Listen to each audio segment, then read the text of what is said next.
Norin Chai est née le 16 juillet 1969 à Phnom Penh, capitale du Cambodge. Nationalité française, profession vétérinaire. Norin Chai dirige les services vétérinaires d'un grand parc zoologique français, mais le monde est son bloc opératoire. Il voyage en quête de pathologies nouvelles ou mystérieuses chez les animaux sauvages.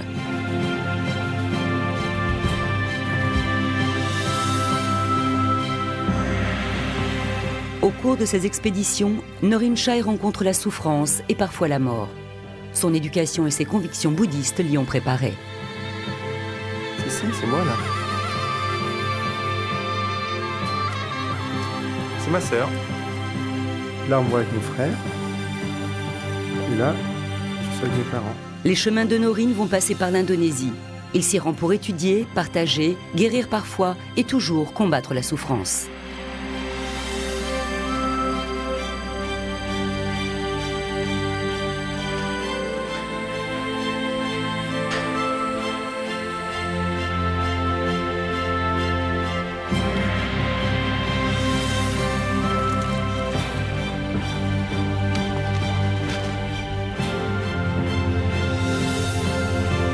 Il y a Bumba. On s'en touche.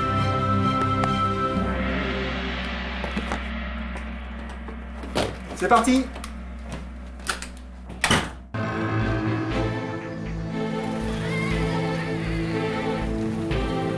Alors que Norin Chai séjourne à Sumatra pour y venir en aide à des orang-outans, une situation d'urgence se produit de l'autre côté de l'île où les caméras le devancent.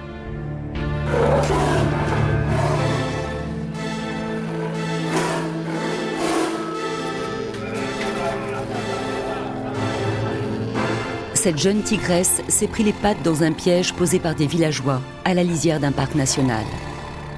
Situation de plus en plus courante, alors qu'augmentent partout dans le monde les conflits entre les hommes et des animaux sauvages privés de territoire. Dans les conditions les plus précaires, il a fallu l'amputer de plusieurs phalanges. Sur la patte avant gauche, il ne reste que le pouce.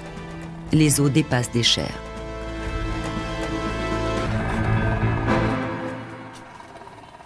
Alors, on m'a dit par là. Faire attention de ne pas me casser la figure. Je crois que c'est par là. C'est un peu secret quand même. Oh la vache. Salut ma belle.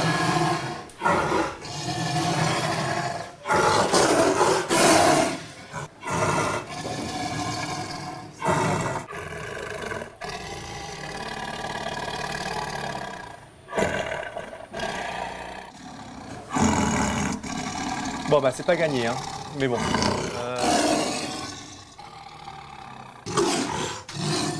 Il y a encore quelques coussinets de non lésés, donc on pourra peut-être faire quelque chose. Hein. Bon, je pense qu'on va pas, on va laisser tranquille, on va pas stresser davantage.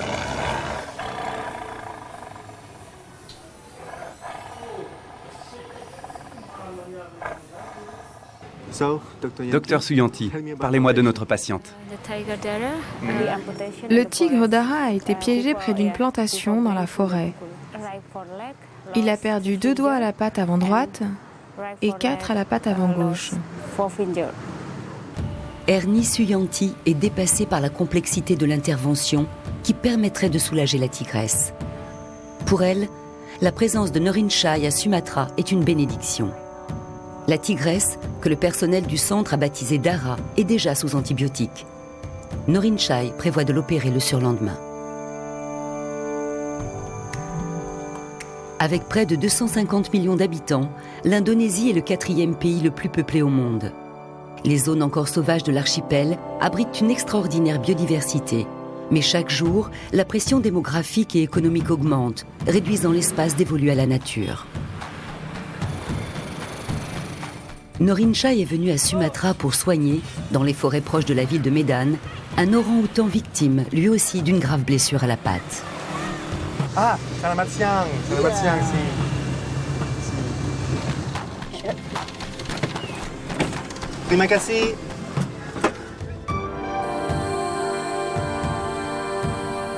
Le centre de l'Orangutan Conservation Programme recueille des orang-outans orphelins, malades, blessés ou confisqués par la police à des particuliers qui les détiennent illégalement comme animaux de compagnie. En attendant de pratiquer l'intervention pour laquelle il se trouve à Sumatra, Norin Shai, invité par Ian Singleton, le directeur, participe aux opérations quotidiennes du centre.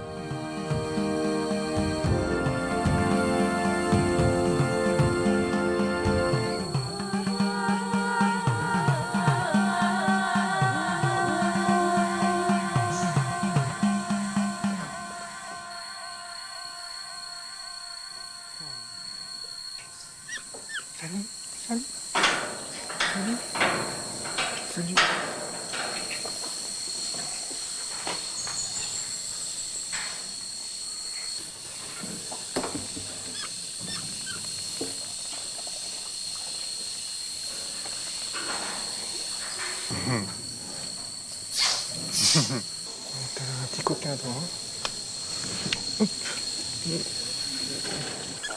Il arrive que les chiffres nous parlent de la fin d'un monde. En 1900, on dénombrait 315 000 orang-outans sur les îles de Sumatra et Bornéo. Ils ne sont plus qu'environ 60 000. Chaque année, 1000 d'entre eux disparaissent. L'espèce est en danger critique d'extinction. Yann, parlez-moi de nos patients d'aujourd'hui. On va d'abord s'occuper de Beckham. L'équipe l'a trouvé près du camp avec une infection respiratoire. On l'a traité avec des antibiotiques. Maintenant, ses poumons semblent en meilleur état. Mais je voudrais faire une dernière vérification, si possible, avec un endoscope. Et s'il n'y a pas de problème, je ne vois pas de raison de ne pas le relâcher dans la nature sauvage.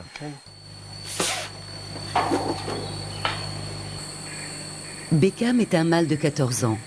À la suite d'une confiscation, il a déjà été amené au centre une première fois.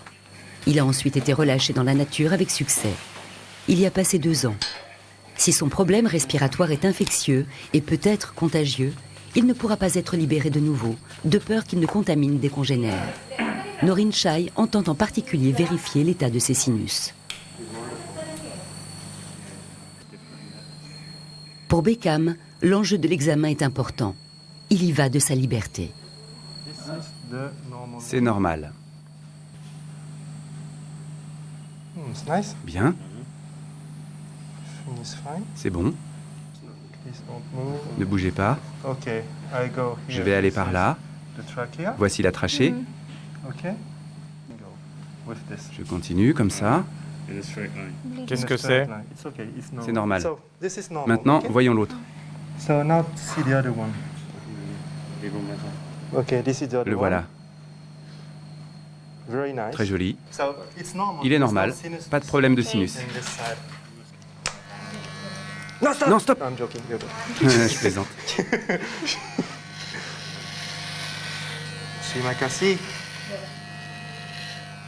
Parfait. Ok. J'ai mis C. Norin Shai veut profiter du sommeil de l'animal pour pratiquer une échographie cardiaque.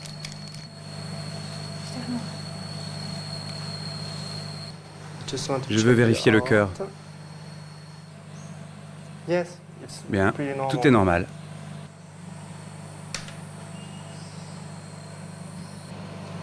2,66. Tu n'as pas d'allergie.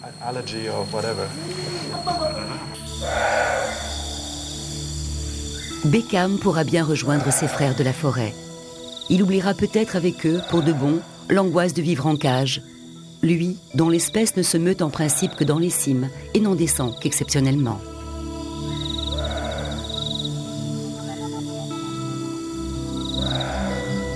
Peut-être Beckham deviendra-t-il père, un père distant qui laissera la mère et son enfant former un couple fusionnel. Le petit est ce que la mère a de plus précieux. Elle n'en verra naître que 3 ou 4 pendant toute sa vie. Un jeune orang-outan de 4 ans sur cette table signifie une mère tuée. Une mère tuée, c'est le destin qu'a connu Jimmy. Le ministère des Forêts a confisqué ce jeune mâle de 4 ans à la famille à laquelle il tenait lieu d'animal domestique. Il faut l'examiner pour s'assurer s'il pourra bien être relâché au terme d'une simple quarantaine ou si, au contraire, il souffre de maladies contagieuses. Un tatouage et ses empreintes digitales figureront sur un fichier central qui permet de mieux lutter contre le trafic d'animaux.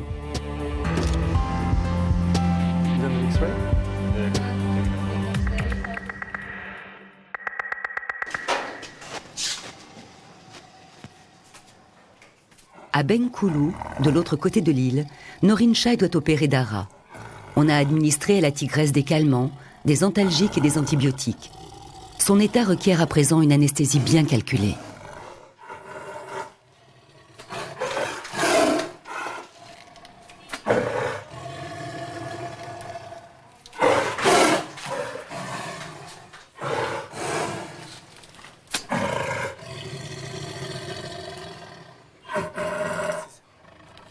Donc là, on a fait 3 flèches avec 3 produits différents pour à chaque fois potentialiser les effets de chaque produit et pour essayer d'avoir l'anesthésie la plus confortable et surtout la plus sécurisée, aussi bien pour nous que pour l'animal.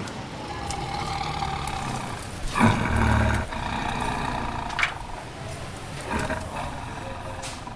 faut attendre à peu près 10 minutes maximum.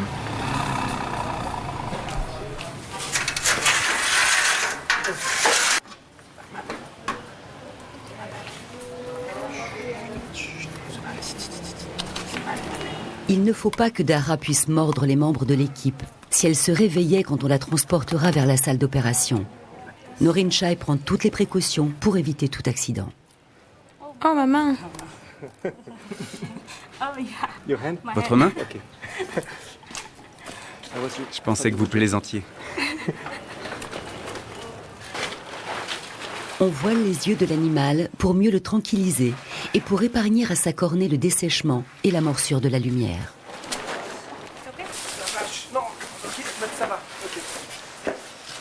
J'y arrive.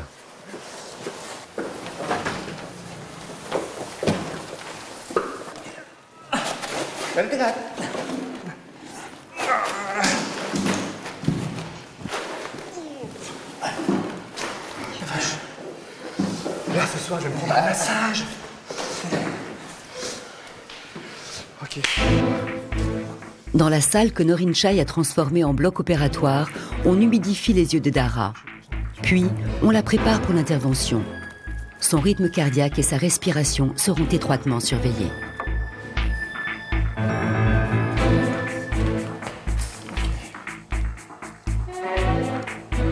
Ok, good. Perfect.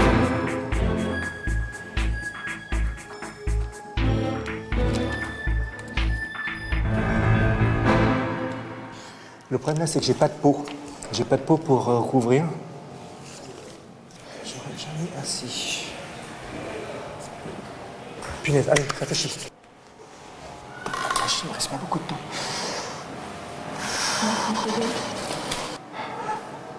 You know what? Vous savez, Si si nous greffons seulement de la peau, elle ne marchera jamais plus normalement, parce qu'elle ne pourra pas marcher directement sur la peau. Alors? Alors, Ok. L'idée, ce serait de prendre une phalange des pattes arrière et de la greffer ici. Est-ce que je le tente? Je le tente ou pas? Je sais pas si je le tente ou pas.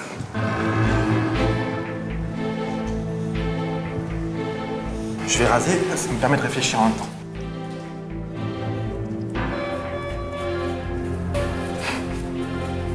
Dans la vie, il faut suivre ses intuitions. Et alors parfois, nos intuitions nous disent de ne pas prendre les voies qui semblent les plus logiques. Ce que Norin Chai veut accomplir, c'est la reconstruction d'un coussinet sous la patte endommagée, afin que celle-ci, à l'avenir, redevienne fonctionnelle. Oui, ma belle, ça va faire mal. Là, t'as un bout d'os là qui m'embête. Il y a un bout d'os qui sort là. Je sais pas ce qu'il fout là, ce bout d'os. Bon, allez, c'est pas bien. Je m'en sors sur celui-là. Ok, ça.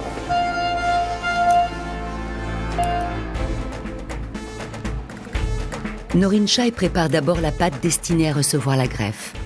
Il faut mettre la plaie à vif pour favoriser la cicatrisation.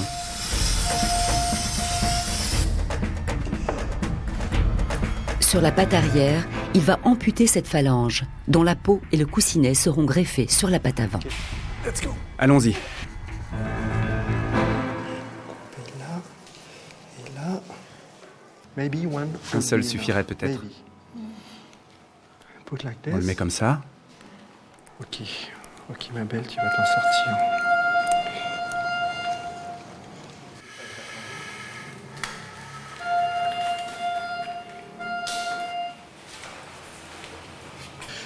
Je suis désolé, mais j'ai pas le choix.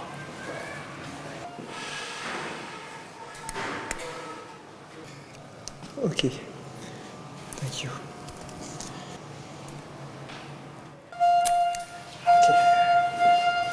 J'ai fait ce qu'on appelle une onychectomie. C'est j'enlève les phalanges. Ça me permet de récupérer la peau et ensuite de faire la greffe. Mais je me dépêche parce qu'il faut se dépêcher.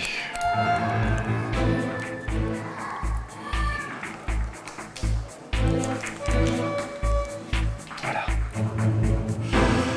Le greffon, peau et coussinet s'ajustent parfaitement sur la plaie de la pâte avant.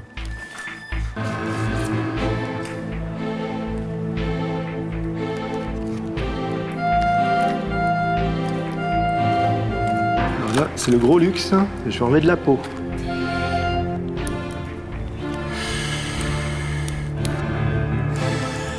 J'ai presque fini. L'intervention se termine. Les plaies sont refermées. Cependant, les extrémités des membres ressemblent pour l'instant à des moignons plus qu'à de véritables pattes. Il faudra plusieurs jours pour savoir si la greffe a pris et pour que les œdèmes se résorbent.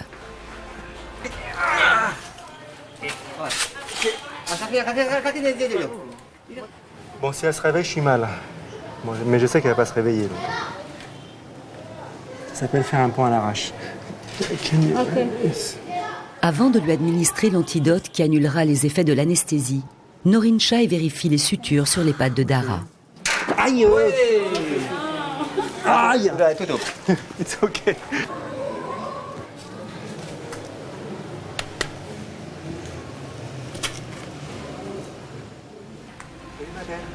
Salut ma belle.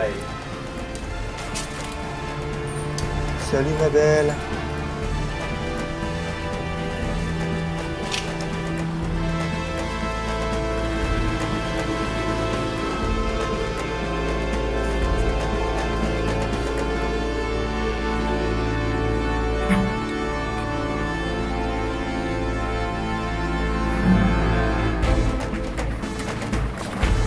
Soudain, Dara est prise de convulsions. C'est un effet secondaire du cocktail de produits choisi pour la maintenir anesthésiée pendant plus de 3 heures et demie. Mais tout va rentrer rapidement dans l'ordre. Pour éviter que la chaleur et les convulsions n'élèvent sa température, il faut rafraîchir la tigresse. Enfin, Dara se réveille. Ok. Tu te réveilles. Et finalement, c'est ça la beauté. C'est faire des gestes simples, difficiles, mais sincères. Parce qu'on peut très bien se dire, dans 10 ans, il n'y aura plus de Tic Sumatra. Ce cas est désespéré. On peut très bien le laisser comme ça.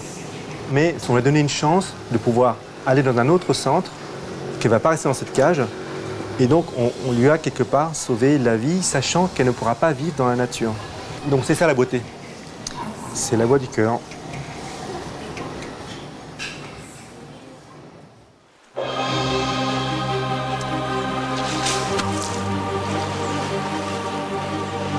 Bon, c'est quand même chaud, là. Ernie Suyanti a demandé à Norin Chai de rendre visite à un camp d'éléphants domestiques situé à 5 heures de route de Bengkulu. La dernière partie du trajet se fait à dos d'éléphants. Ouais, je gère, là, je gère. Ah, j'espère. La vache, il y a du courant quand même.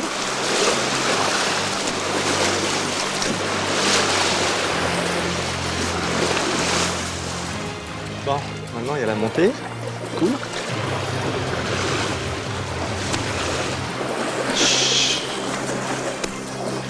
Bah, finalement, c'est pas plus difficile que de monter à cheval. Hein.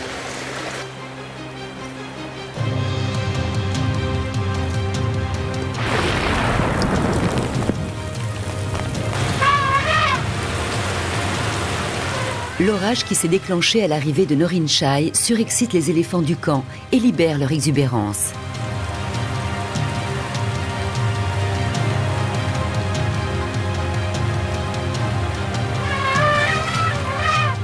De toute façon, la pluie, fondamentalement, ça ne fait rien d'autre que mouiller.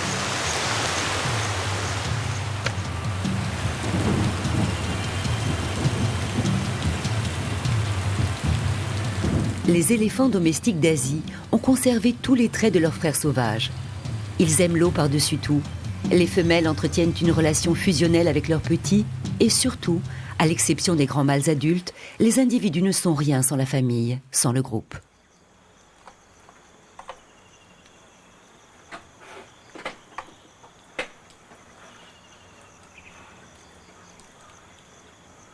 C'est une orpheline de quelques mois qui aujourd'hui a besoin de Norin Chai. Docteur Suyanti, parlez-moi de notre patiente. Nous avons secouru ce bébé éléphant, Bona. Elle est en mauvais état. Elle est maigre, déprimée et son corps a beaucoup souffert.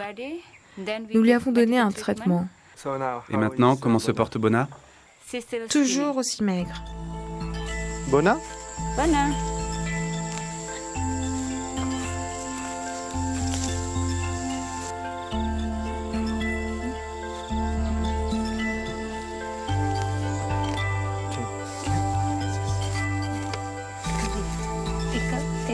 Yes.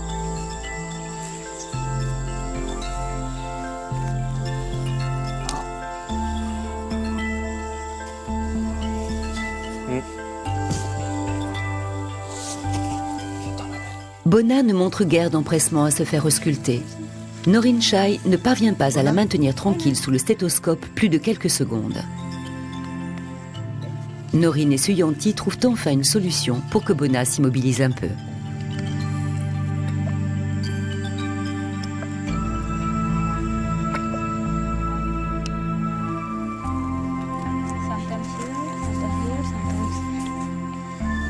Surround the animal. Okay. Le dispositif à infrarouge ne détecte ni fièvre ni inflammation. This is the normal vascularization of the feet.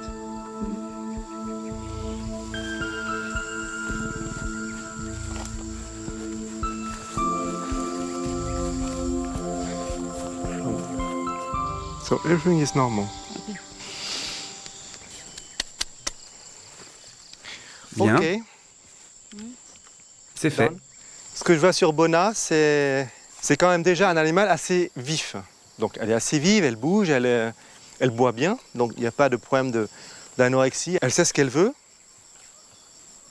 elle sait ce qu'elle ne veut pas. Elle a effectivement ici, on voit bien une déformation de la colonne vertébrale. Donc là, on le voit toujours parce qu'elle est maigre, mais c'est pas ce qui m'inquiète le plus en fait. Je viens aux œdèmes. Alors ces œdèmes, c'est ça. C'est des collections de liquides. Ah, ça c'est mon pied. Les œdèmes, l'état général faible, même si elle mange, même s'il y a prise alimentaire qui semble normale, je pense qu'il y a un problème très important, c'est le stress. Perte de la maman, perte du groupe, isolement ici. Parce que j'ai demandé à Yanti, regardez, là, elle est seule, alors qu'il y a 19 éléphants. Amour. Il lui manque l'amour de la mère et du troupeau.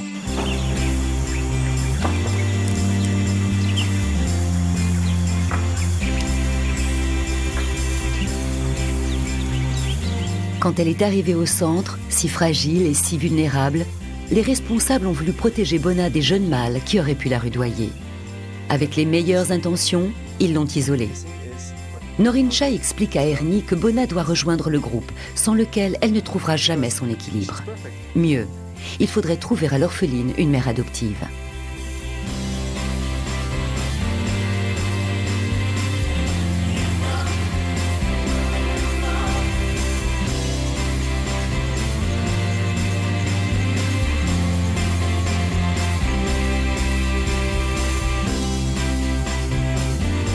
Hélas, chaque fois que Bona s'avance vers l'un des siens, elle rebrousse chemin, paralysée par la peur.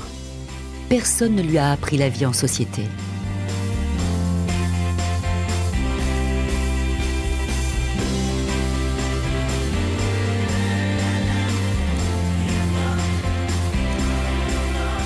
L'un des cornacs du camp amène près de Bona une candidate idéale aux fonctions de mère de substitution. Ses instincts maternels n'ont jamais été pris en défaut. Cependant, la masse de cette géante épouvante Bona qui prend ses jambes à son cou.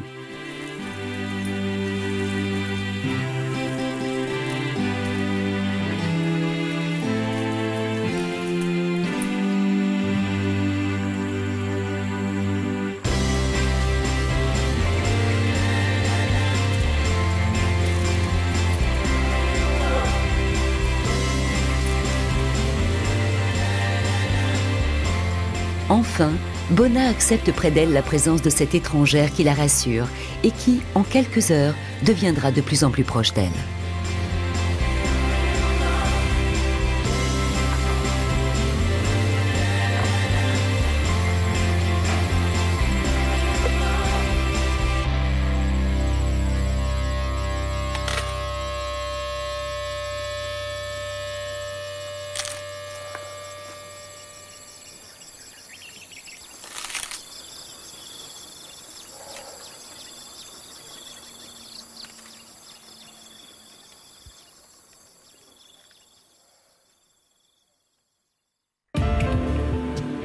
Norin Chai se rend à Bali à la demande d'un jeune vétérinaire, le docteur Bayu, dont l'appel au secours l'a touché.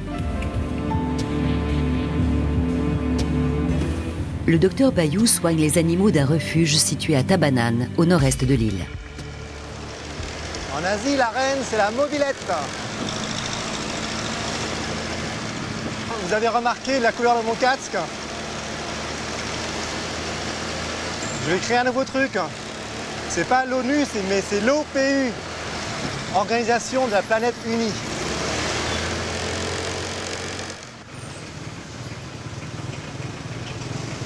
Punaise. Failli me planter.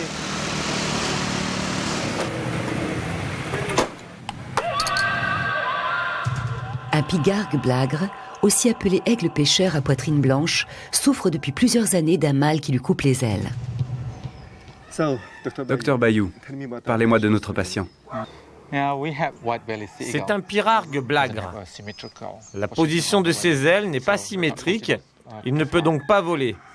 Je ne sais pas quel est le problème, car nous n'avons jamais vu de cas semblable auparavant. Ok, interesting.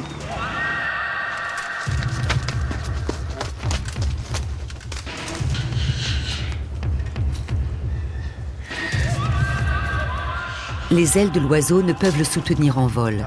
L'une d'elles, la gauche, est affaissée. Ah oui, effectivement.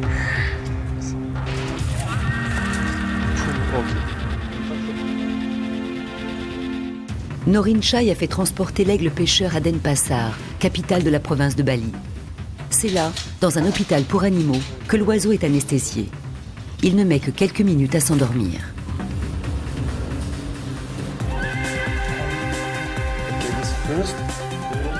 L'aigle est radiographié, ce que le docteur Bayu n'avait encore jamais eu la possibilité de faire. Bon, maintenant qu'il est endormi, on va essayer de palper de façon plus rigoureuse. Si l'appel du docteur Bayu a ému Norin Chai, c'est parce que le vétérinaire de Bali perd la vue peu à peu. Il n'est déjà plus en mesure de pratiquer des interventions chirurgicales de précision. Donc, ça y est, je crois que je l'ai. J'ai fait la caisse. Si vous touchez là, vous sentez l'humérus, les deux humérus. Oh oui, ok. Vous la sentez? L'articulation disloquée? Donc là, en fait, on a une luxation de l'épaule. Ça explique clairement pourquoi il y a l'aile pendante comme ça. C'est very clear.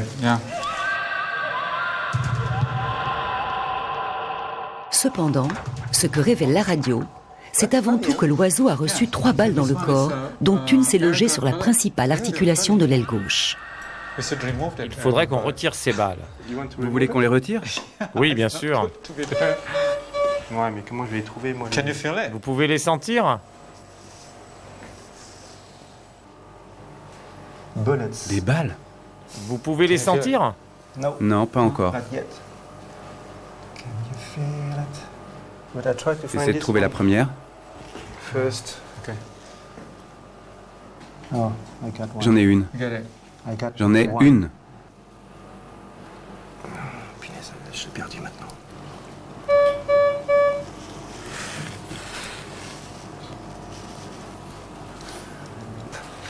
Ok, let's go. Perfect. Ok. Je la retire.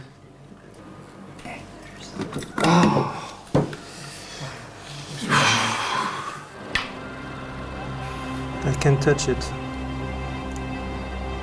L'une après l'autre, il faut extraire les 3 balles qui handicapent l'oiseau et dont le plomb risque, à terme, de l'empoisonner.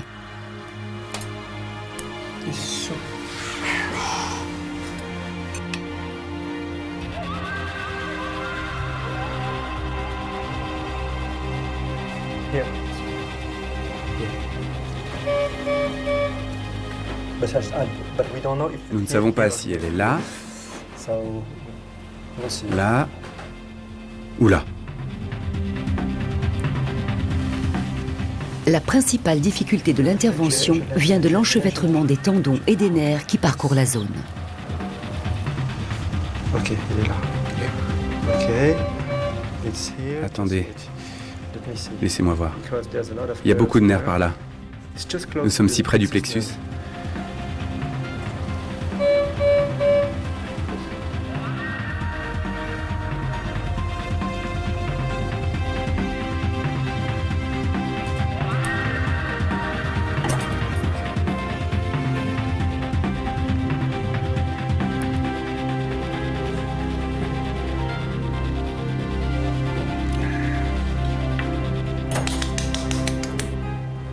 C'était très dangereux, très près du plexus. Oui, oui, oui, oui, oui, oui, oui, oui, oui.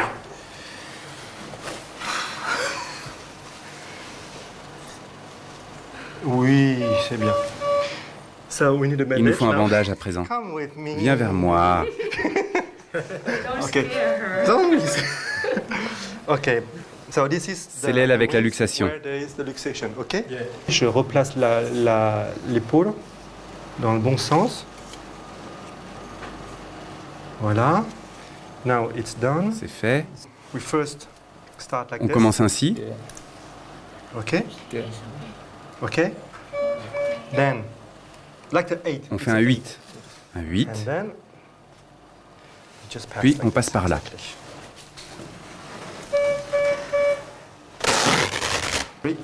It will be nicer in a few moments. Salut. Salut. Salut mon petit. Salut. Bon là il est bien réveillé. Je sais pas comment il fait pour être réveillé d'ailleurs.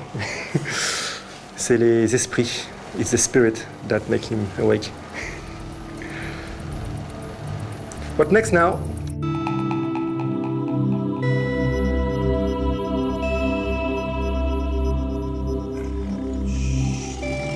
Check-up après l'OP. Salut ma belle. Bon, elle est mieux réveillée, hein.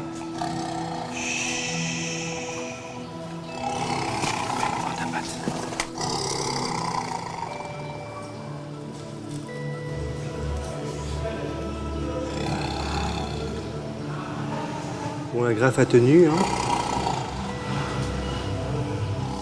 Là, si ça reste comme ça va bien, ça va granuler par au-dessus.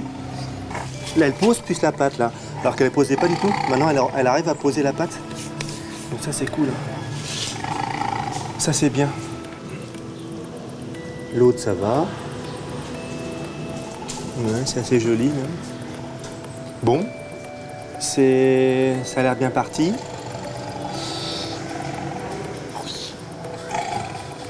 C'est pas encore gagné, hein. Soyons assez francs et surtout rigoureux dans la démarche. Dans le sens d'une greffe, il faut qu'elle tienne. Il ne faut pas qu'il y ait de réaction d'elle par rapport à la pose de la greffe, pour pas qu'elle ça la démange ou justement qu'elle ne la supporte pas. qu'elle est bien réveillée. Donc là, je vais lui donner plusieurs traitements post-chirurgicaux que Dr Yanti pourra prodiguer. Et puis nous, on se verra de loin.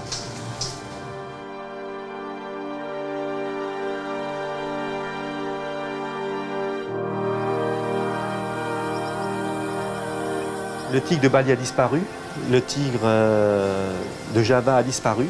Le tigre de Sumatra, c'est la seule sous-espèce insulaire qui est encore existante. Et même d'après les personnes locales, elle va disparaître, et inévitablement.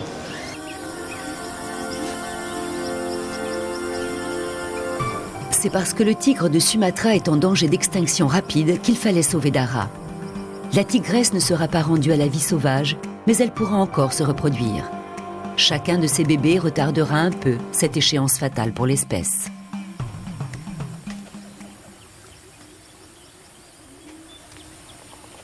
L'évolution a orné les tigres de Sumatra d'une robe foncée et de rayures épaisses pour qu'ils puissent se fondre dans les forêts obscures. Mais ces dernières n'en abritent plus que 400. What next now? Oui, ma belle. Oui.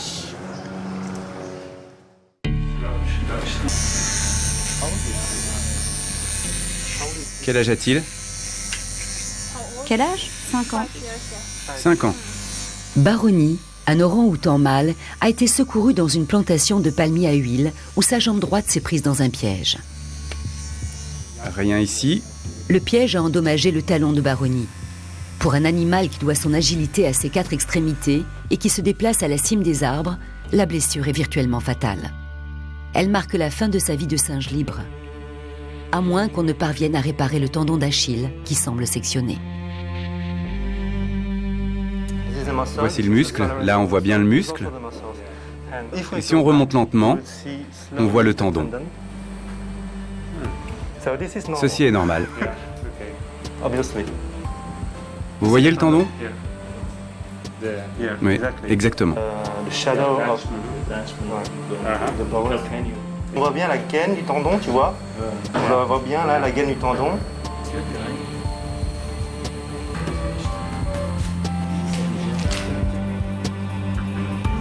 Avec un vétérinaire suisse qui l'a rejoint, Andreas Messicomer, Norin Shai va tenter de rendre sa mobilité à Baroni. Le tendon est bel et bien sectionné. Les 2 extrémités, très visibles, se sont nettement rétractées.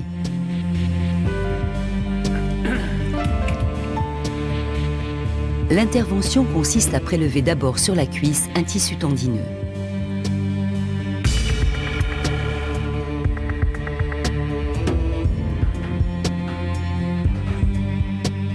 Ce segment va permettre de joindre les 2 extrémités du tendon endommagé.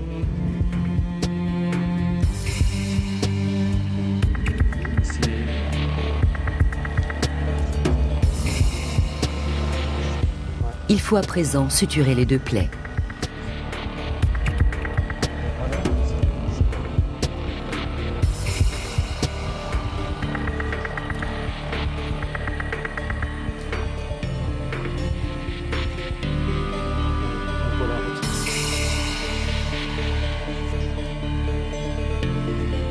L'intervention, pourtant complexe, se sera déroulée sans incident. Baroni dort profondément. À intervalles réguliers, Norin Shai s'assure que l'orang-outan respire paisiblement et que son cœur palpite à un rythme normal. La cheville opérée est bandée et plâtrée, comme le serait celle d'un patient humain. Le pied est placé en extension afin de réduire la tension qui s'exerce sur le tendon.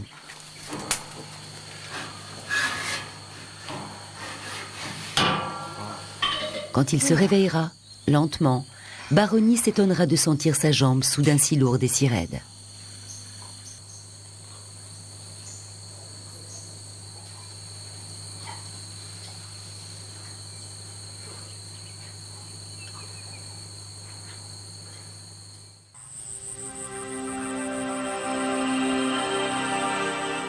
Il n'est pas surprenant que Dara la tigresse et Baroni l'orang-outan aient été victimes des mêmes périls.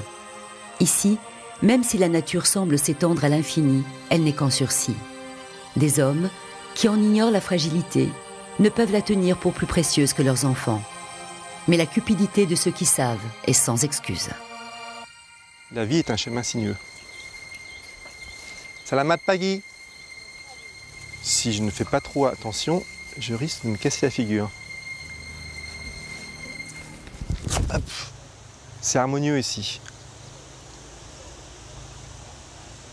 C'est harmonieux et puis on sent un accord entre les cultures pour l'alimentation des êtres humains et la nature. Et on ne peut essayer de vivre en harmonie avec le monde que si on vit en harmonie avec soi-même. Et ça me semble tellement évident que si on veut faire du bien, si on veut agir pour la planète, pour l'environnement, ou même agir tout court, simplement pour le bien-être de tous, c'est d'abord être en paix et en harmonie avec soi-même. Tout chemin sinueux amène finalement à la même conclusion, trouver un équilibre.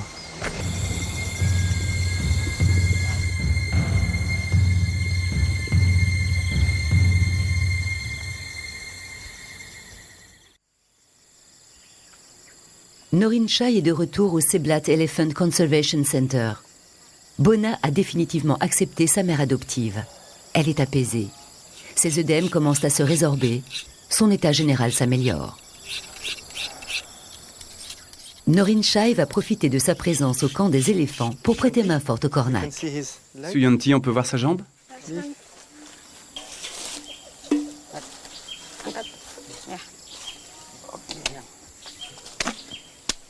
Donc là, les ongles avant sont relativement corrects, sauf celui-là, latéral qui... Aïe!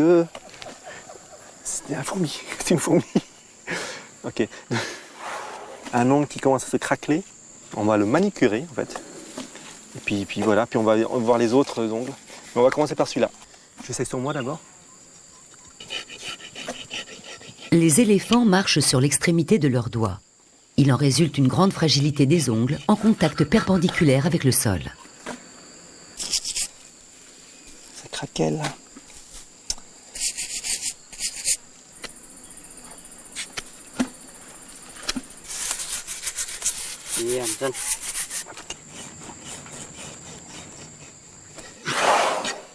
Ma belle.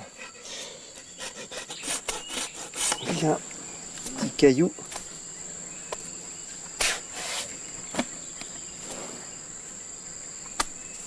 Voilà. Et ça, typiquement, ça fait super mal. Ça, c'est un prout. C'est un prout d'éléphant. It's nice. Vous portez un bon parfum.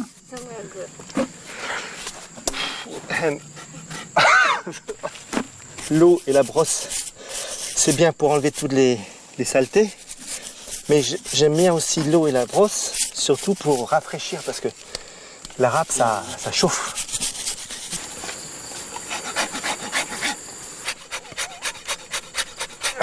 Voilà. C'est parfait. C'est parfait. Hein? Parfait.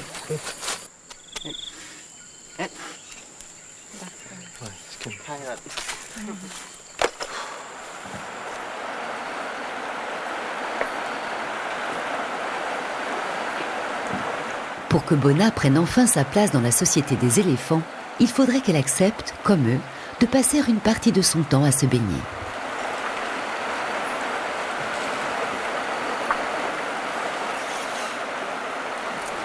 Alors l'idée là, c'est d'avoir plusieurs renforcements positifs. La présence d'une adulte, le lait qu'elle aime bien, et le bain, normalement, qui doit être un jouet, qui doit être un moment de détente et de jeu et de socialisation, bien sûr. Donc, on va essayer de faire tout ça.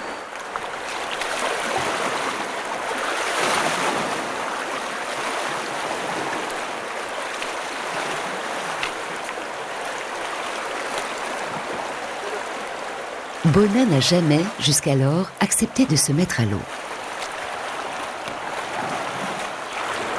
Bona? Bona. Pourtant, l'eau est indispensable aux éléphants. Elle noie leurs parasites, rafraîchit leur corps, calme les inflammations et hydrate le cuir.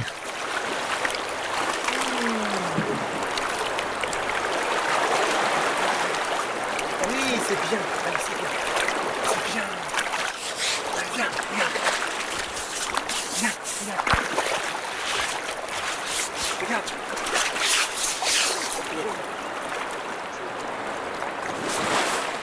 Bona.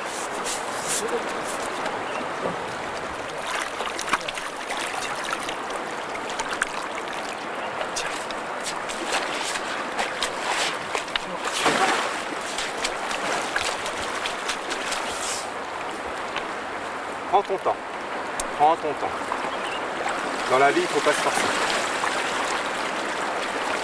Enfin si, quand même, un petit peu. Mais... Donc, sinon. Regarde. Fais la maman. Fais la maman. Fais la maman. Fais la maman. Regarde. Regarde.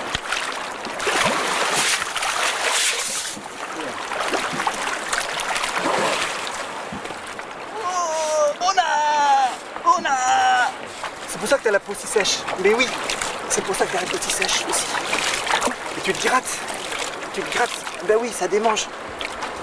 Parce que tu te baignes pas. C'est drôle, toi. Tiens. Allez. Tu veux un petit peu? Oui, un petit peu.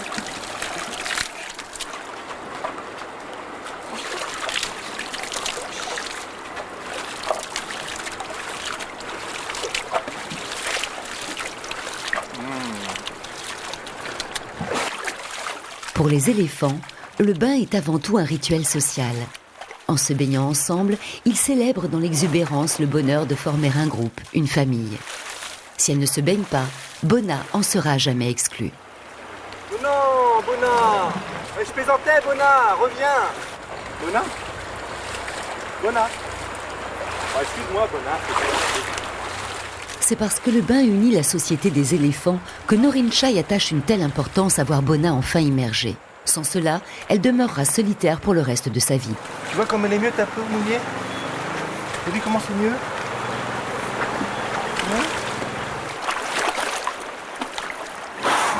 En dépit des efforts du vétérinaire et des encouragements prodigués par la mère adoptive, Bona refuse et refuse encore tout contact avec l'eau. Norin Chai tente de se réconforter comme il le peut. C'est super d'avoir une maman adoptive quand même. Ah, elle revient là, c'est bien. C'est bien, Bona.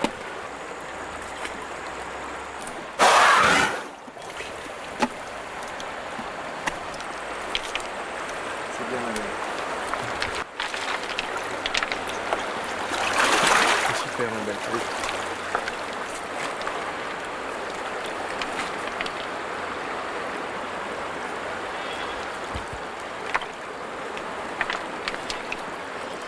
Bona montre enfin quelques signes d'intérêt pour la rivière. Le bonheur est à portée de trompe.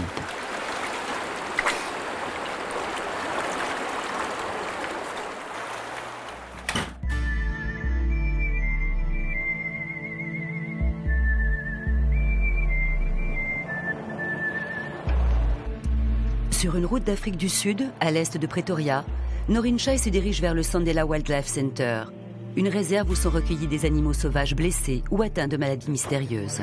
Hey! Norin est accueillie par Marius, le vétérinaire, et par Sieg van Dijk, le directeur de la réserve. Alors je sais pas ce qui m'attend du tout. Ce qui attend Norin Chai, c'est cet animal, un précieux petit félin appelé serval. Il manifeste des troubles de l'équilibre et semble toujours désorienté. Si les centres de l'équilibre, c'est-à-dire l'oreille interne, sont atteints, cela peut être très grave, car le serval dépend de la précision de ses gestes et donc de son équilibre pour chasser.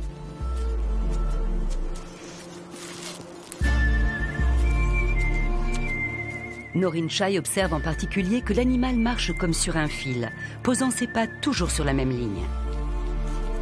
Les responsables de la réserve n'ont pas la moindre idée du mal mystérieux qui frappe le jeune serval. Pour l'instant, personne n'a su établir le bon diagnostic. Alors Marius, parlez-moi de notre patient. Notre patient est un serval d'1 an et demi. Il secoue sans cesse la tête. Incoordination générale. De véritables secousses de la tête ou juste ceci? Pas constamment. Mais la tête tend à pencher un peu vers la gauche. Il a un syndrome vestibulaire. Aussitôt, l'esprit de Norin Chai se met à bouillonner. Le vétérinaire est toujours à l'affût de ces cas rares et mal identifiés qui vont le faire progresser et peut-être faire avancer la science. Il aime en outre se transformer en détective et débusquer la vérité derrière les faux semblants et les fausses pistes.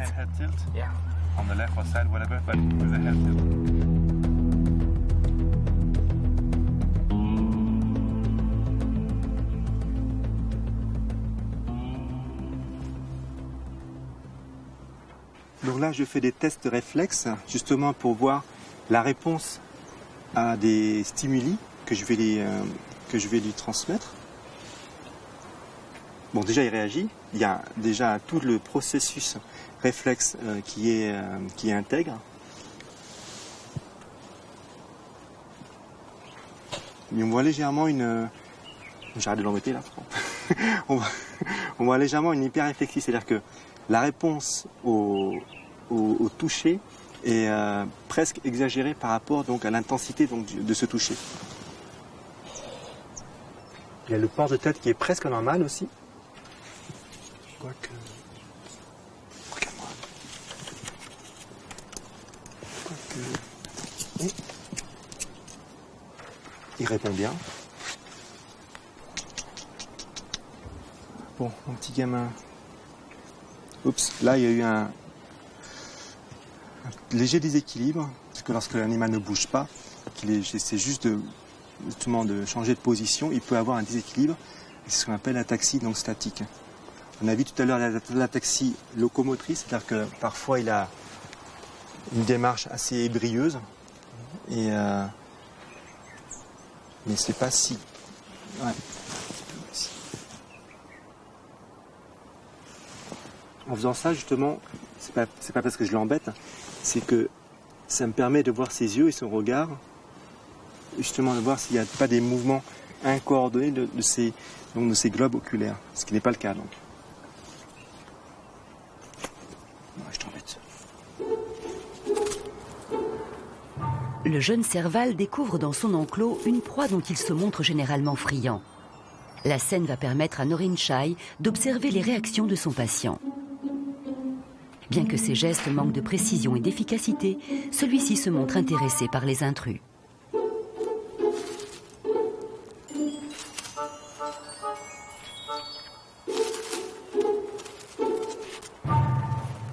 Là, comme vous voyez, il réagit bien à tout stimuli de l'environnement, en l'occurrence des petites grenouilles. Est-ce qu'on peut relâcher cet animal? Parce qu'en fait, aujourd'hui, si on relâche cet animal dans la nature, il meurt. C'est aussi simple que ça. Donc l'idée, ce serait vraiment d'aller au-delà de ça, de donner un diagnostic le plus précis possible, un traitement peut-être salvateur pour pouvoir relâcher cet animal dans la nature pour qu'il vive sa vie d'animal sauvage. What's next now?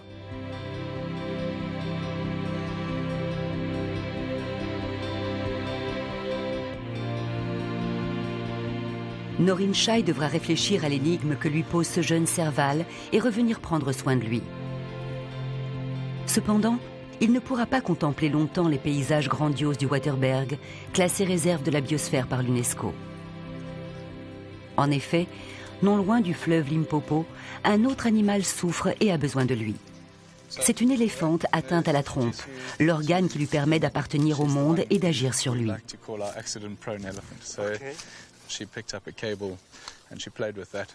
Sean Hensman, qui dirige la réserve où elle vit, a fait appel à Norin Chai dont il avait appris la présence dans la région. I will go slowly. Yeah, just treat her with some respect, and she's a cool lily. You'll enjoy it. Thank you, Trust. Ciao.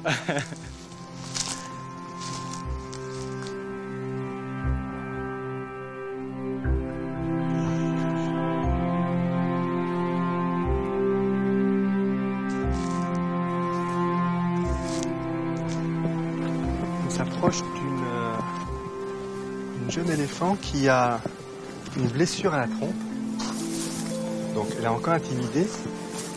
Mais surtout, vu ce que m'a raconté Sean, c'est un animal qui a souffert de pas mal de blessures, donc de la trompe apparemment.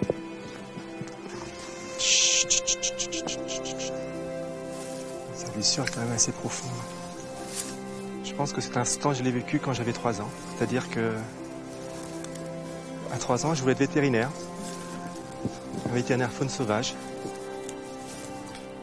Avoir la possibilité de soigner la nature. Vous voyez, au bout de 15 ans de faune sauvage, au bout de 15 ans de faune sauvage, on a toujours la même première impression. Vous pouvez pas vous rendre compte à quel point un face-à-face avec un animal sauvage blessé est très important et ça symbolise tout un cheminement de souffrance personnelle et de travail aussi personnel pour arriver à ça. On ne sauve pas l'animal parce qu'on l'aime, on ne le sauve pas parce qu'on doit le sauver. Il faut d'abord avoir le respect. C'est vrai que si les hommes pouvaient juste se dire qu'ils ne sont pas forcément chez eux, juste essayer de comprendre avant de sauver ou d'exploiter, ce serait déjà beaucoup de choses. Quand on me demandait de prier, la seule prière que j'avais en tête,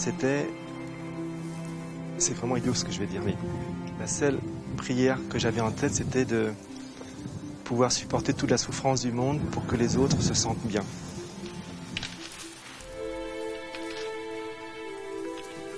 C'est vrai que j'aimerais souffrir pour elle, effectivement.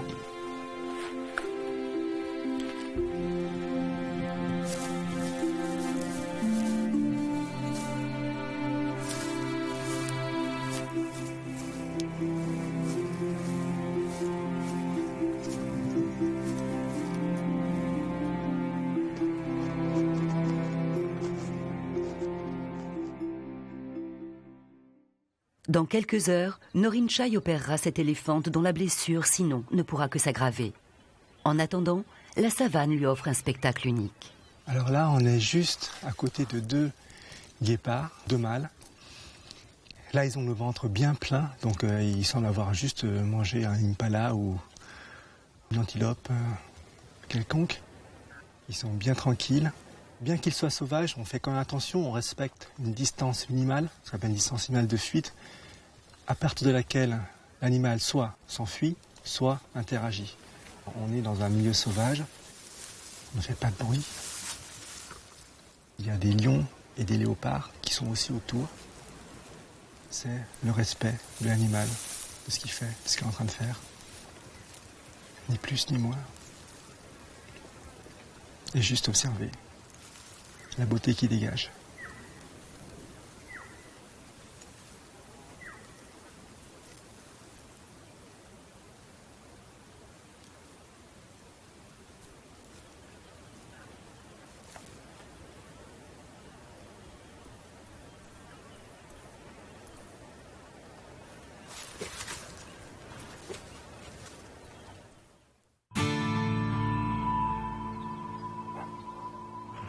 Je pourrais presque le sculpter, tiens.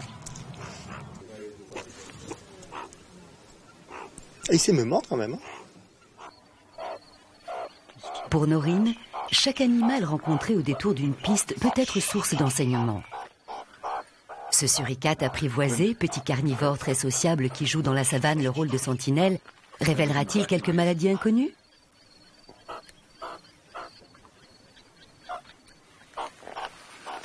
Tout est normal. Il est temps pour Norin Chai de déterminer les modalités de son intervention sur la trompe de l'éléphante. Un organe constitué de plus de 100 000 muscles, sans lequel l'animal ne peut ni boire, ni manger, ni respirer. Les mouvements de sa tête posent un problème, parce que la trompe bouge de haut en bas et il y a une expansion des tissus. Le mouvement est toujours un problème pour les points de suture. On peut utiliser ce dispositif. C'est léger et solide. On peut le couper en plusieurs pièces, comme ceci.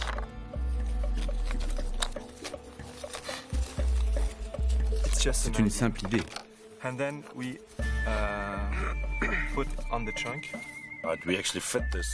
On peut le mettre en place et voir si ça marche ou pas. Et si on voit que ça peut marcher, tant mieux. Sinon, tant pis, les morceaux tomberont.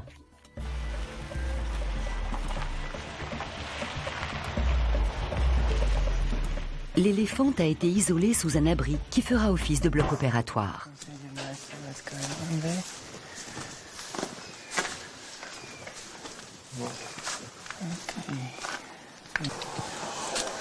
Donc là, on revoit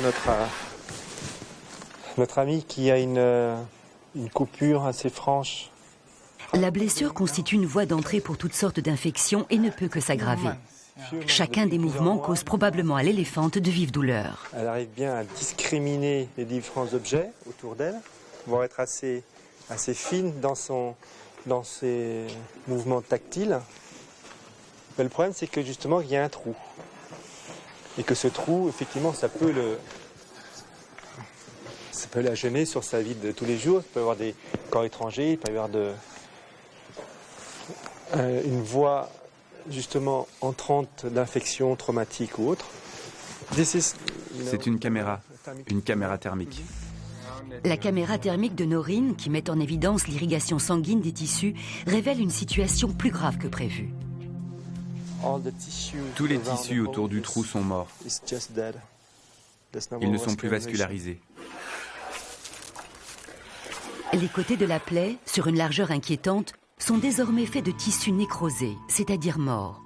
Si ce processus de nécrose se poursuivait, l'animal pourrait perdre l'usage de son organe le plus précieux. Il ne faut plus tarder.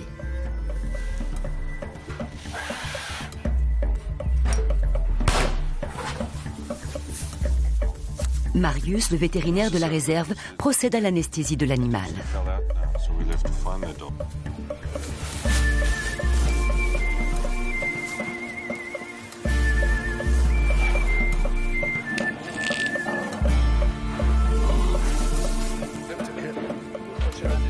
Toute la difficulté de l'intervention chirurgicale viendra de la structure si complexe de la trompe, faite de plusieurs couches de muscles entrecroisés.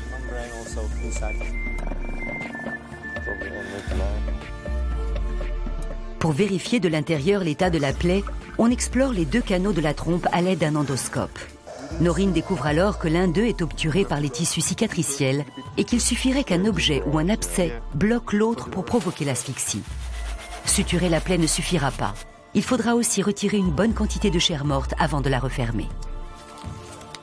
La trompe a été nettoyée, la plaie stérilisée. L'intervention peut commencer.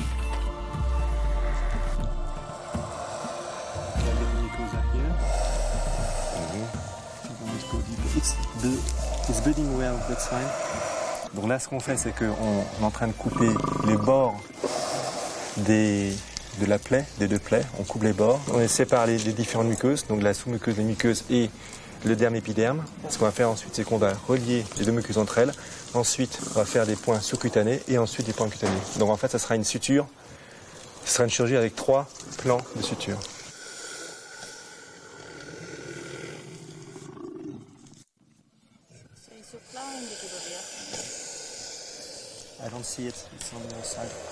L'intervention requiert une extrême minutie. 1 heure s'est déjà écoulée. Oh, je l'ai.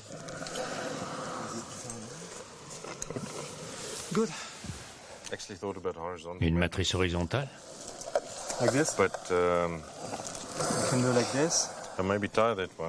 Les fortes torsions que l'éléphant imprime à sa trompe obligent à utiliser, pour recoudre les plaies, un solide fil de fer qui ne se brisera pas au moindre mouvement.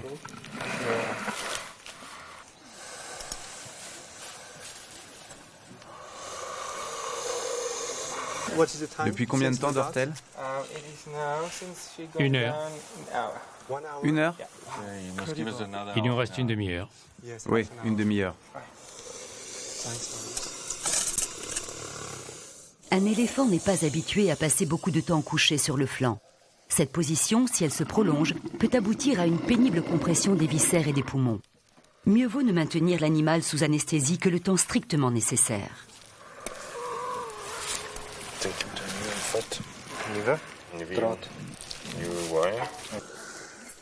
Alors que l'intervention touche à sa fin, le souffle de l'animal indique que les effets de l'anesthésie commencent à s'estomper.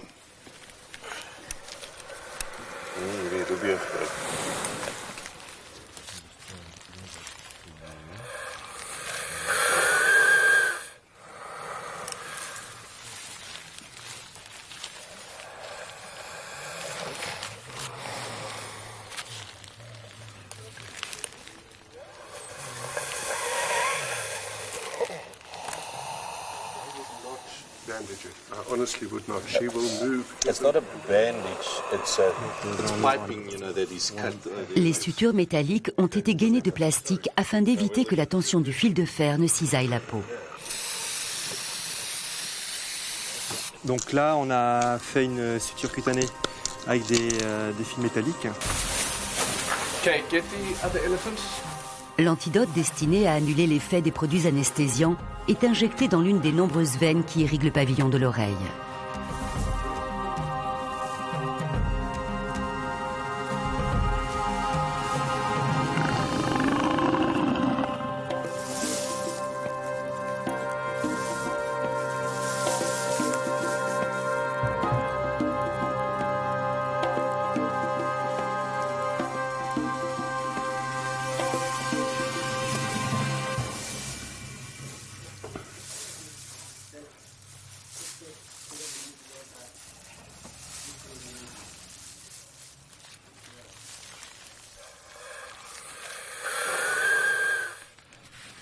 Là, je lui dis au revoir. Alors, ce qui est super avec les éléphants, c'est qu'ils sont très sensibles aux caresses et à l'attention qu'on peut leur donner. Ok, une chose de faite. What next now?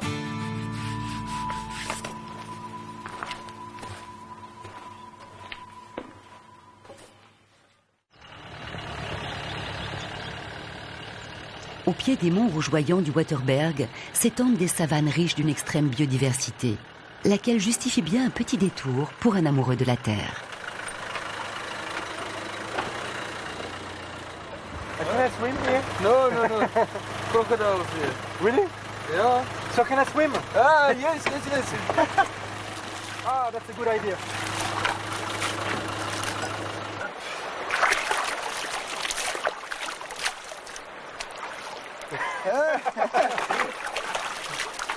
Always on the sandbank over there, we normally get a crocodile basking in the sun, living up the river here. Il devrait y avoir des crocodiles juste étendus là pour faire des bains de soleil.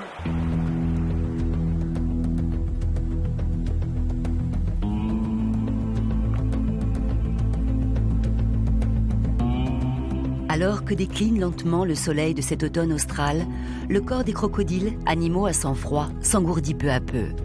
Ceux qui fréquentent cet étang sont des crocodiles du Nil, la plus grande espèce africaine.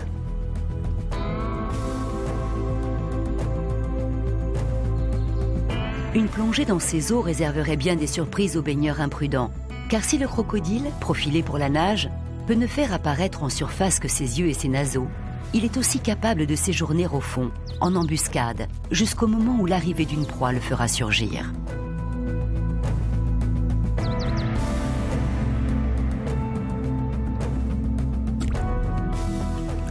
Indifférents aux pêcheurs maladroits, des hippopotames attendent sur un banc de sable le moment où ils iront sous la lune, en file indienne, brouter l'herbe de la savane.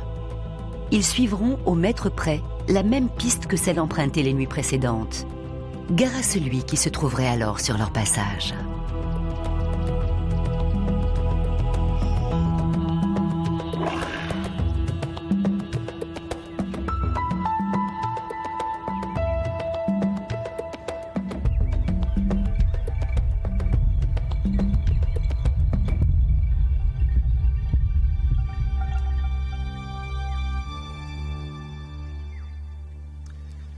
Les métiers de la faune sauvage, c'est très fatigant comme vous le voyez. Hein.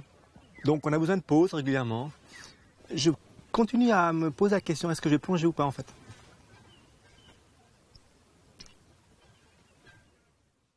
They still have equids in Indonesia, like De retour au Sandela Wildlife Center, Noreen Shah y fait la rencontre d'un jeune zèbre et d'un phacochère.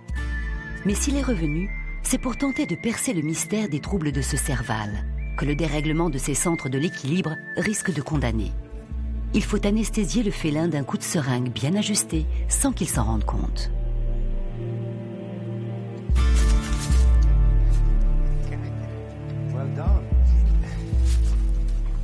Le réflexe, c'est quand on fait une injection, on regarde tout de suite l'heure pour savoir le timing.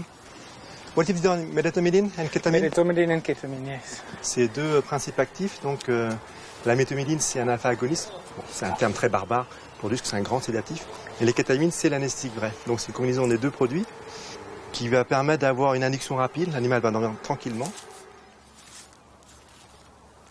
How many have you done? Il suffit de quelques minutes pour que le serval s'affaisse et s'endorme. Noreen a l'intention de pratiquer sur lui une batterie de tests et d'examens qui ne peuvent être menés sur place. Il faut déplacer l'animal vers un cabinet vétérinaire pour animaux domestiques qui se trouve au village le plus proche, Bella Bella.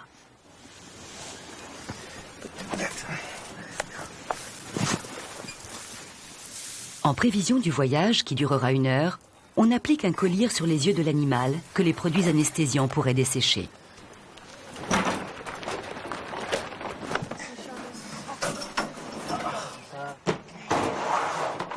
On vous suit?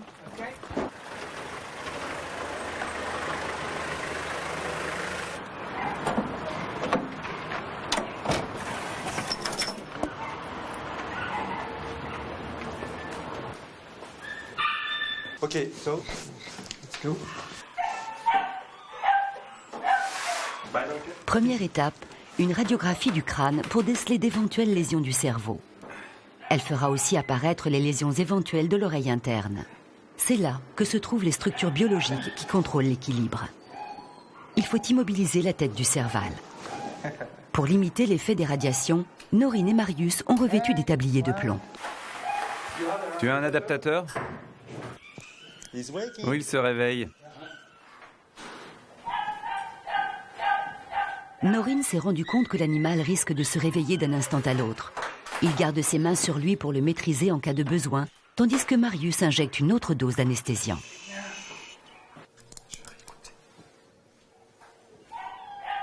Quand le serval s'est rendormi, Noreen vérifie son rythme cardiaque.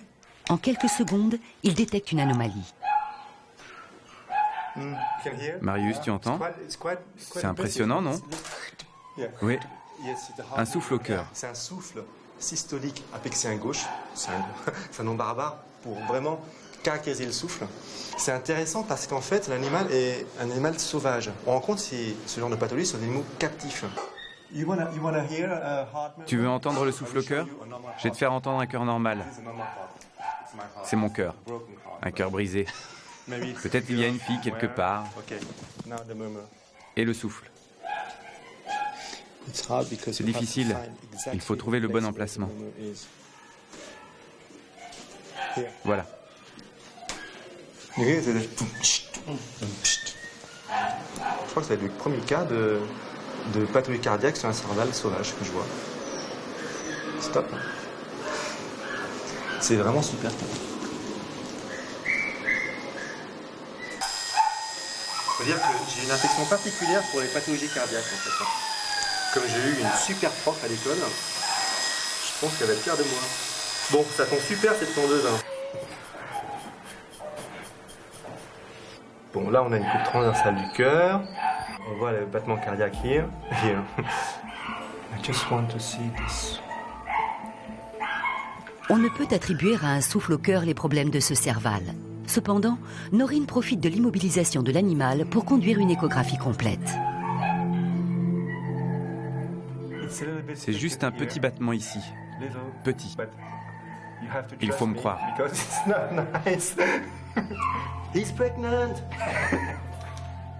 Une endoscopie révélera peut-être une anomalie des conduits auriculaires.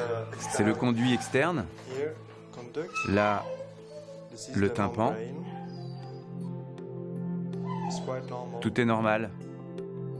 On peut exclure l'hypothèse d'une infection. Tout m'a l'air normal.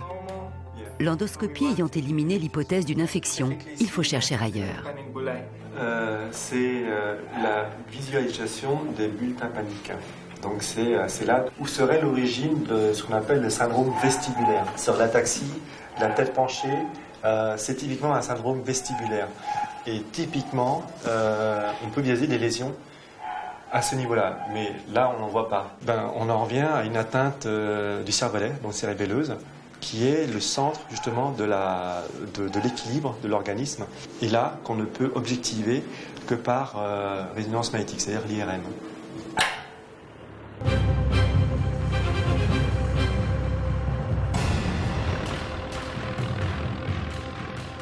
Le mystère du Serval qui perdait l'équilibre demeure entier. Pour se donner le temps de réfléchir à ce que pourrait être l'étape suivante, Noreen repart à la découverte des savanes du Waterberg.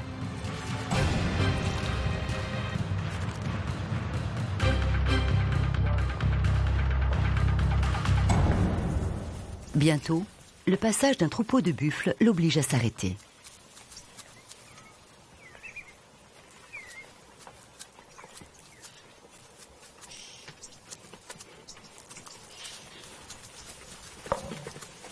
En voyant ce troupeau traversant ce petit chemin, on ne peut s'empêcher de faire ce parallèle entre le buffle africain et le buffle asiatique.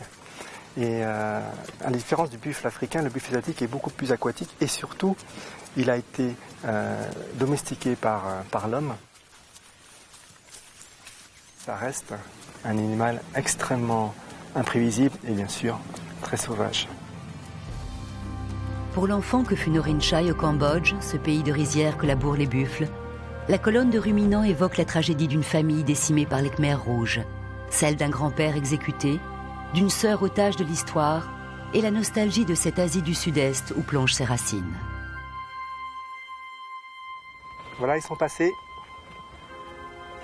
Est-ce que vous avez senti, lorsqu'ils sont passés, ces buffles, le flot de sentiments et de mémoires qui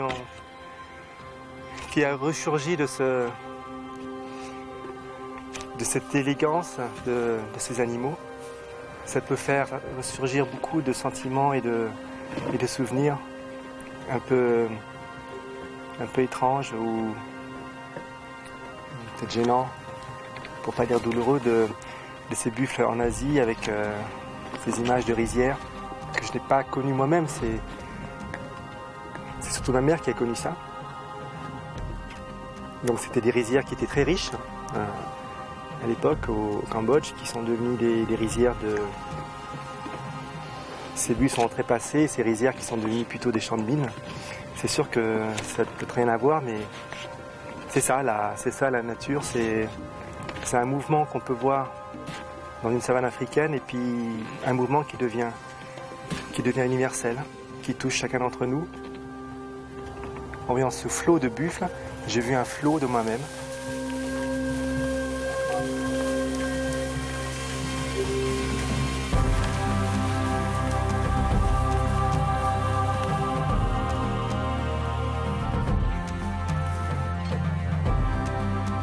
Il incarne bien la force implacable de l'histoire, ce buffle sauvage que l'oiseau pique-bœuf débarrasse de ses tiques.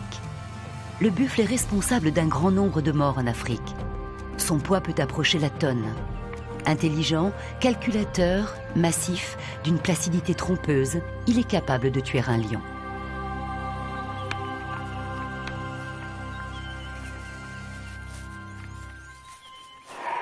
Noreen Chai a été appelé à l'aide par Henry Hansen, vétérinaire d'une réserve privée, informé de sa présence dans la région. Un rhinocéros femelle a été retrouvé quelques jours plus tôt, la jambe fracassée par les balles d'un braconnier. Il faut évaluer son état et tenter de la sauver. Elle est quand même bien atteinte, hein ? Noreen voit du premier coup d'œil que l'état de l'animal est très grave.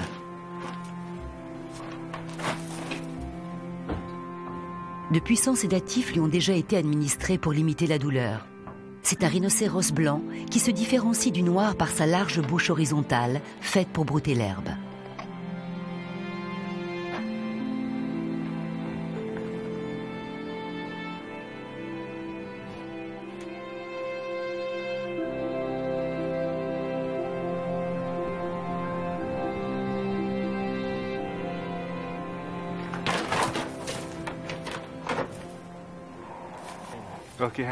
Henry, parlez-moi de notre patiente.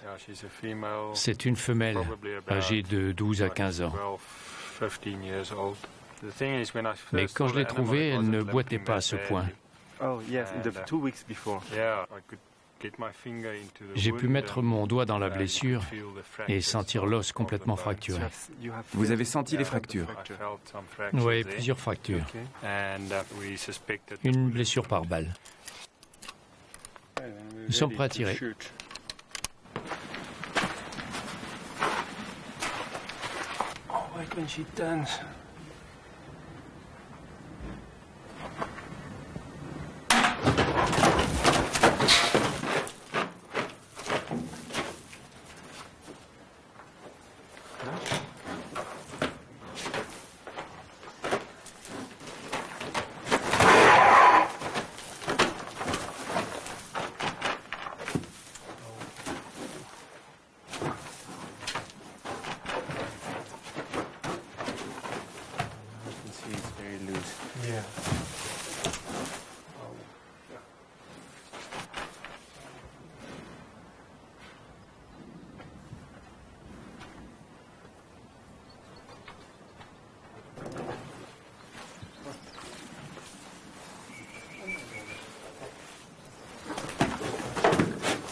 Il faut voiler les yeux de l'animal qui, aveuglé, s'abandonnera plus tranquillement aux effets des anesthésiants.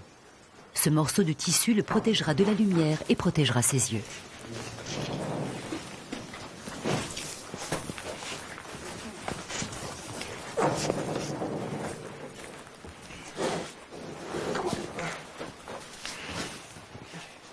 L'animal dort profondément, mais certains principes actifs de l'anesthésiant provoquent tremblements et mouvements réflexes. Je sens le passage à travers les os.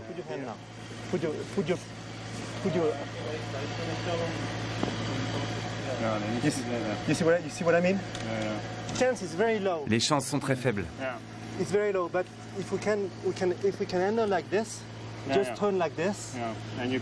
Mais si nous pouvions, je placerais des broches ici. Ce serait solide. Puis les autres broches là. Comme ça.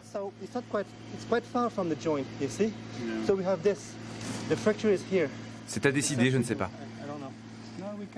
On pourrait. Noreen Chai aimerait penser qu'une plaque métallique maintiendrait l'articulation immobile et permettrait la reconstitution de la structure osseuse. Avant d'aller plus loin, il souhaite vérifier l'état général de la femelle. Soupçonnant la présence d'un bébé dans son ventre, il veut en avoir le cœur net. Je ne vois pas les ovaires. Pas sur la droite. On n'a pas pu voir clairement le fœtus, mais on n'a pas vu d'ovaire. Donc du coup, effectivement, ça confirme l'hypothèse de gestation. Je pense que la cupidité et puis l'appât du gain et autre forme du côté sombre de l'espèce humaine sera toujours bien plus forte. Et donc ce super animal a été tiré juste pour cette partie anatomique de son corps, juste pour ça, par une balle. Donc comme vous voyez ici, il y a une fracture, cette fracture s'est aggravée. On a vu qu'il y avait peut-être une chance de répondre avec une thérapeutique chirurgicale sur ce cas, mais comme les chances sont très faibles. Être vétérinaire, c'est surtout guérir et parfois renoncer. Avoir le courage de prendre la décision qui engage la responsabilité du praticien, aussi bien que celle de l'homme. Euthanasier l'animal plutôt que de le laisser affronter des douleurs intolérables, sans certitude d'améliorer durablement son état. L'animal s'endormira encore plus profondément, sans se rendre compte de rien.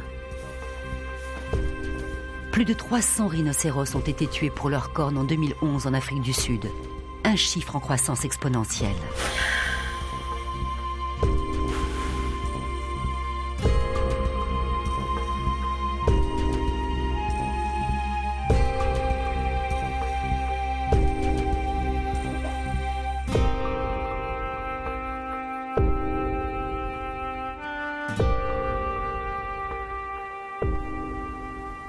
next now.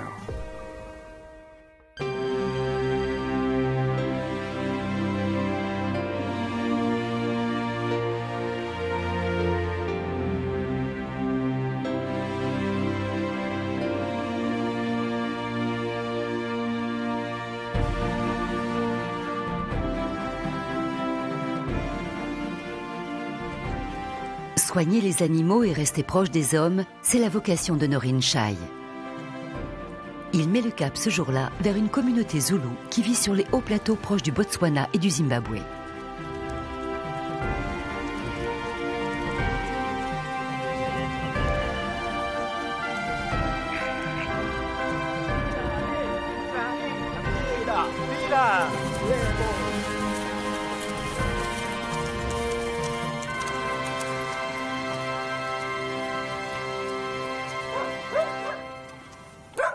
Accueilli par un éleveur nommé Samosa, Norin Chai va rencontrer ce peuple dont le nom dérive de l'expression Amazulu, le peuple du ciel. Les Zoulous, à l'origine des guerriers et des nomades, se sont peu à peu sédentarisés et vivent désormais des ressources de l'agriculture et de l'élevage.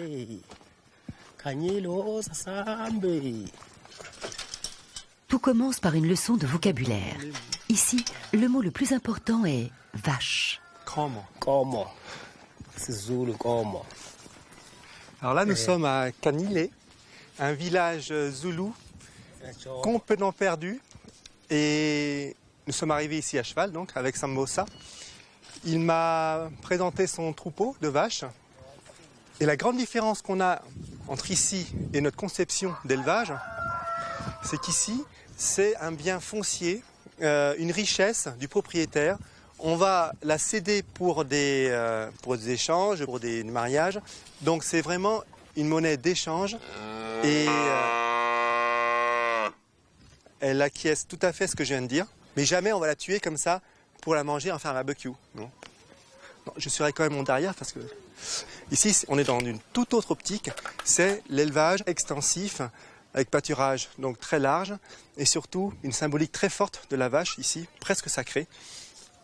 Alors, qu'est-ce qu'ils mangent ici? Des poules, des chèvres, du porc. Alors, bien sûr, la vache, elle est quand même utilisée et comme vache de trait. On utilise aussi ses sous-produits, donc le lait, du yaourt, mais en aucun cas, on la tue, encore une fois, pour son alimentation. Alors, question maladie, question vétérinaire. On n'est pas du tout dans le même concept. On n'est pas dans un élevage, encore une fois, intensif. On n'est pas dans des étables, donc on n'a pas tous ces paramètres qui peuvent entraîner des pathologies qu'on rencontre en Europe. Ici, on n'a pas ça. Les animaux sont libres. Il y a quand même des pathologies qu'on rencontre, hein, surtout du parasitisme. J'ai vu quelques tiques dessus, donc sûrement des maladies à tiques.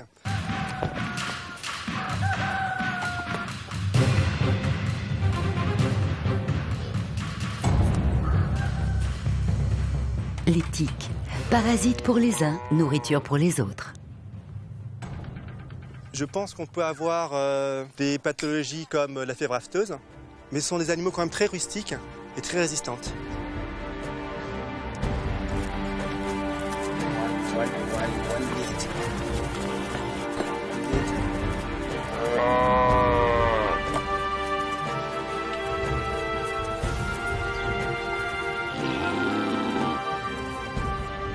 Accueillie avec une immense générosité, Norin va être admise à partager un repas avec les femmes du village.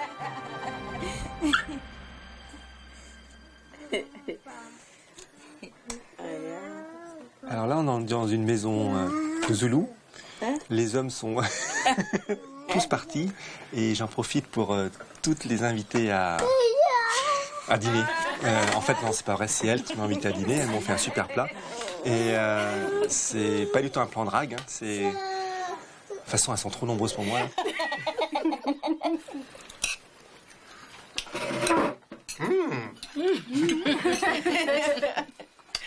Non, mais c'est vraiment bon en plus.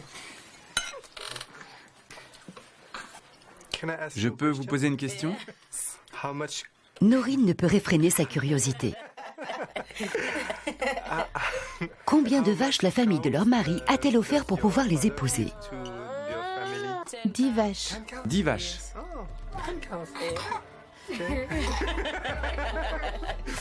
Et vous? 10 cows too. Combien de vaches vous offrez en France? Ça dépend. Vous buvez? Sans arrêt. Non, je plaisante.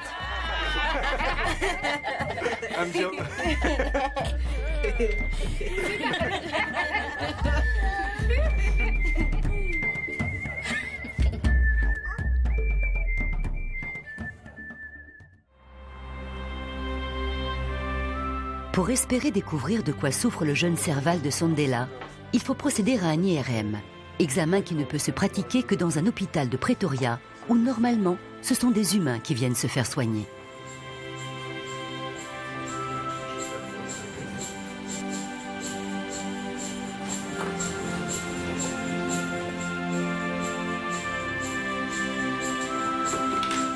L'examen sera exécuté avec les procédures qu'on met en œuvre pour les patients habituels de ce grand hôpital, et le Serval recevra les mêmes soins.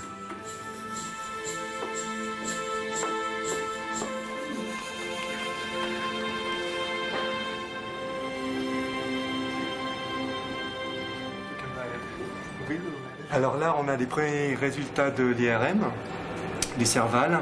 Tout de suite, ce qu'on voit, ce qui frappe, ici, c'est une lésion du cervelet. Avec ma collègue, on se dit que c'est le premier cas qu'on voit sur un Serval, sur un animal sauvage. Un cas d'infection congénitale cérébelleuse sur un animal sauvage. C'est quand même assez top. La procédure que Noreen Chai a mise en œuvre au profit du petit félin est tout à fait inhabituelle. Tout autre vétérinaire aurait procédé différemment, en prélevant d'abord certains tissus cérébraux de l'animal. En adoptant sa propre voie, Noreen a découvert une affection très rare.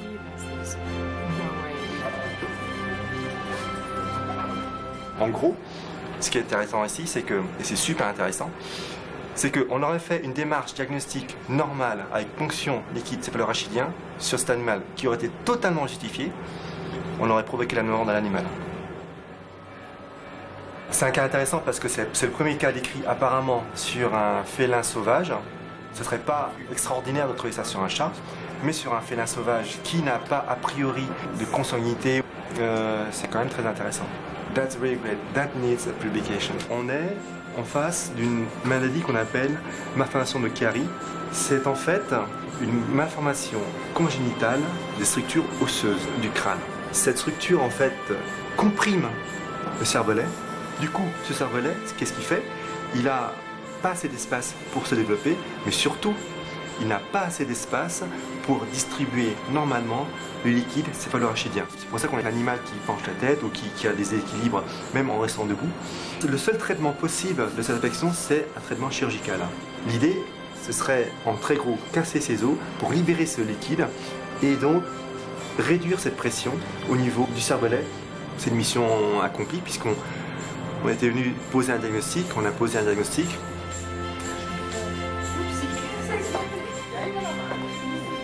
Le Serval pourra être opéré selon les méthodes préconisées par Noreen Chai. Il retrouvera ainsi son intégrité d'animal sauvage et libre. Bon, affaire réglée. What next now? L'éléphante dont Noreen Chai a opéré la trompe appartient à un groupe que le vétérinaire a décidé d'aller observer. Le soleil monte et chauffe l'air. C'est l'heure à laquelle les éléphants ne peuvent résister à l'appel des eaux.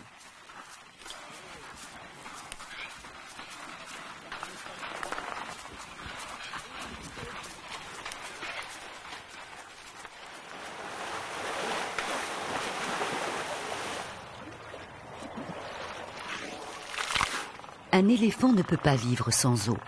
Il en boit une centaine de litres par jour et la consommation d'un grand mâle adulte peut aller jusqu'à 200 litres.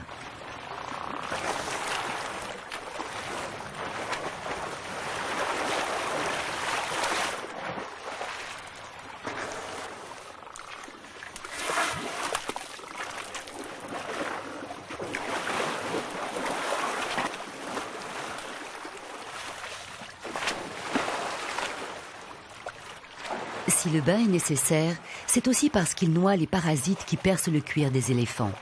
Parce qu'il rafraîchit la peau chez des animaux qui tolèrent mieux le froid excessif que les chaleurs extrêmes. Parce qu'il allège le corps et procure l'allégresse. Parce qu'il constitue un rite social pour le groupe que dirige la plus vieille femelle. Parce qu'il offre un moment de jubilation collective où tous peuvent tester leurs forces, s'étreindre, jouer.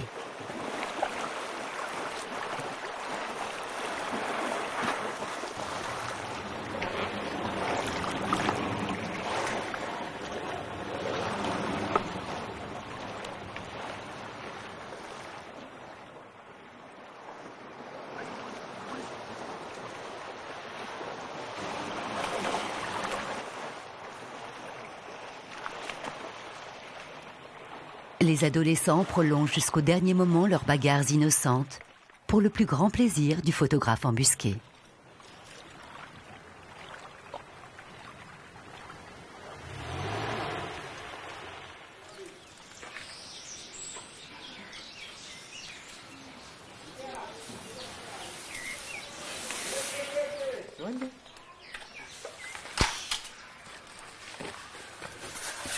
Revenue près de l'éléphante blessée pour évaluer son état, Norin Chai n'est pas accueillie par elle avec enthousiasme. Elle s'énerve quand elle le voit et tarde à s'apaiser.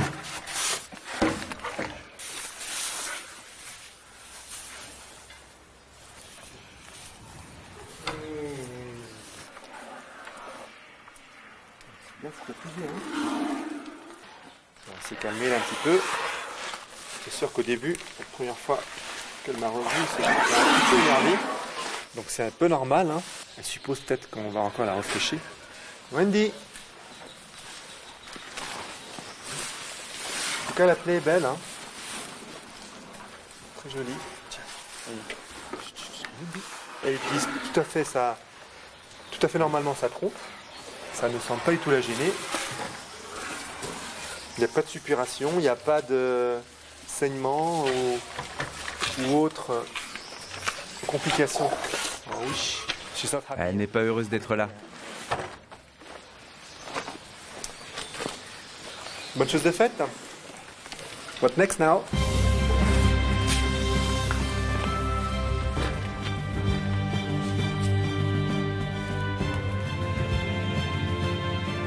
Ce qui va se produire à présent prouve l'extraordinaire, la bouleversante solidarité qui existe au sein des familles d'éléphants. Les autres animaux du groupe se sont précautionneusement approchés de l'abri où leur sœur achève sa convalescence. L'un après l'autre, ils viennent la réconforter d'un souffle ou d'une caresse de la trompe.